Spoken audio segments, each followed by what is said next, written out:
নমস্কার বন্ধুরা, স্বাগতার দুনিয়াতে সবাইকে ওয়েলকাম জানাই। আজ বানাবো ঝিঙে আলু পোস্ত। এই রেসিপিতে আমি কোনো চিনি ব্যবহার করছি না। রেসিপিটি পুরোটা দেখুন, আশা করি ভালো লাগবে। সবার প্রথমে নিয়েছি ঝিঙে আলু, লম্বা লম্বা শেপ করে কেটে ধুয়ে পরিষ্কার করে নিয়েছি। এরপর গ্যাস অন করে কড়াইয়ের মধ্যে 2 টেবিল স্পুন সর্ষে তেল দিয়ে কালো জিরে আর 2 থেকে 3টে কাঁচা পাকা লঙ্কা চেরা। গ্যাসের ফ্লেমটা হাই টু মিডিয়াম রেখে ঝিঙে আলু দিয়ে দিলাম। মিনিট 2 টাইম দিয়ে ঝিঙে আলু তেলের মধ্যে নাড়াচাড়া করে নিতে হবে। তারপর দিয়ে দেব পরিমাণ মতো লবণ। ঝিঙে আলু পোস্ততে কোনো হলুদ ব্যবহার না করে কিন্তু রান্নাটা করলে টেস্ট ভালো হয়।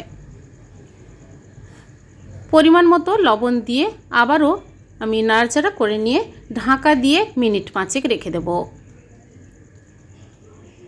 এবার শিলনোড়াতে আমি বেটে নিচ্ছি পোস্ত 3 টেবিল স্পুন আর 4 থেকে 5টি কাজু বাদাম আর একটা কাঁচা লঙ্কা। পোস্ত আপনারা শিলনোড়াতে বেটে রান্না করবেন, তাহলে পোস্তর টেস্টটাও যেমন ভালো হবে আর রান্নার স্বাদটাও দুর্দান্ত হয়। মিক্সিতে পেস্ট করার থেকে শিলনোড়াতে বাটা মশলা দিয়ে রান্না করলে রান্নার স্বাদ এমনিতেই ভালো হয়। পোস্ত বাটা হয়ে গেছে, এবার ঢাকা দিয়ে রেখেছিলাম 5 মিনিট। ঢাকাটা খুলে নিলাম। ঝিঙে আলুটা কিন্তু ভালোভাবে সেদ্ধ হয়ে গেছে, আলুটাও। এরপর দিয়ে দেব পোস্ত বাটা। পোস্ত বাটা দেওয়ার পর নাড়াচাড়া করে আরও মিনিট 2 ফুটতে দেব। পোস্ত বাটি ধুয়ে সামান্য জলও দিয়ে দিলাম।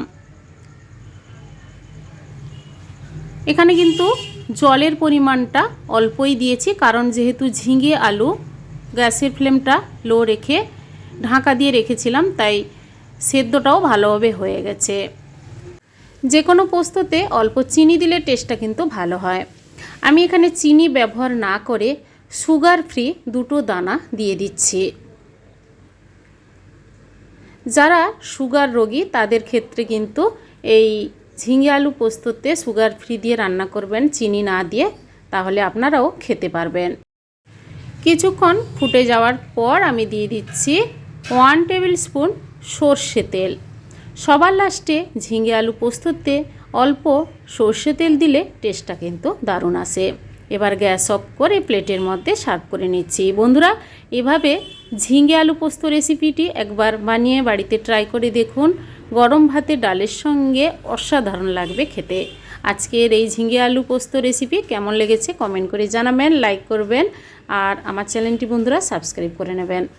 আজ এই পর্যন্ত, আবার হাজির হব যে কোনো সময়। সবাই ভালো থাকুন, সুস্থ থাকুন। ধন্যবাদ।